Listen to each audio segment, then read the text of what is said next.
Bonsoir. Les informations en bref.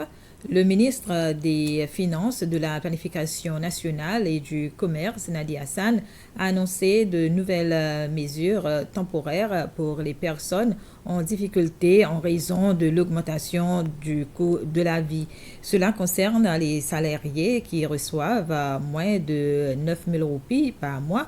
Le ministre Hassan a fait cette déclaration à l'Assemblée nationale aujourd'hui, annonçant que tous les salariés qualifiés recevront un 13e mois de salaire en janvier prochain.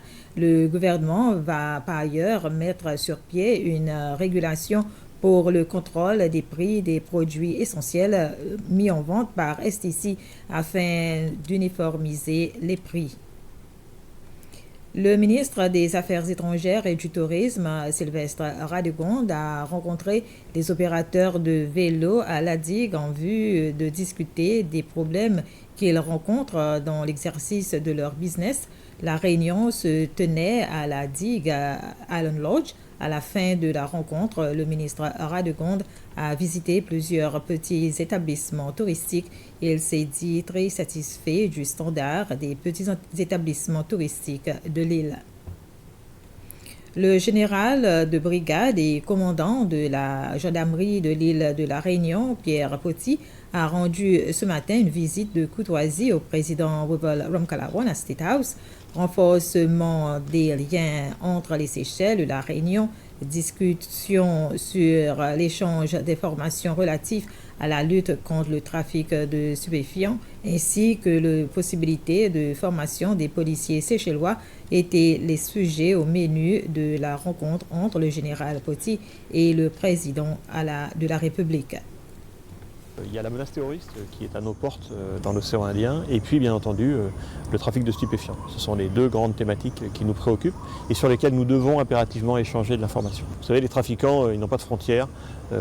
Bien sûr, ils se jouent des législations des différents pays. Ils traversent facilement les frontières et nous devons impérativement tous coopérer ensemble pour pouvoir être plus efficaces. Très clairement, nous disposons à La Réunion, qui est une île relativement importante en termes de population, de spécialités dans la gendarmerie dont vous ne disposez pas forcément et nous lui proposons un certain nombre de formations. Alors je ne sais pas si elles seront retenues ou pas, mais ça me paraît important et des formations qui se situent dans la durée, c'est-à-dire pas juste une formation et puis ensuite c'est terminé, mais une formation avec des recyclages réguliers et puis la possibilité d'avoir des formateurs locaux que nous formerions nous pour pouvoir assurer une efficacité maximale des services de police aux Seychelles. Ce qui me paraît naturel de proposer aussi aux Seychelles, c'est d'améliorer les modalités de coordination entre la police et l'armée.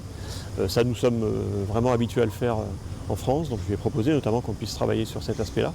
Mais ça suppose d'avoir des forces de police effectivement qui soient bien formées, compétentes, entraînées, des forces militaires qui soient compétentes, performantes, entraînées. Donc moi je vois cette coopération vraiment comme un échange entre nos pays, mais un échange gagnant-gagnant. Je ne suis pas là pour imposer quoi que ce soit, je fais des propositions, le président les acceptera ou pas, mais en tout état de cause, je suis vraiment dans cette démarche pour faire en sorte que collectivement on soit plus efficace dans la zone de l'océan Indien pour les problématiques qui me concernent, c'est-à-dire les problématiques de lutte contre la délinquance en général, et pour ce qui est commun à nous, c'est le terrorisme et bien entendu le stupéfiant.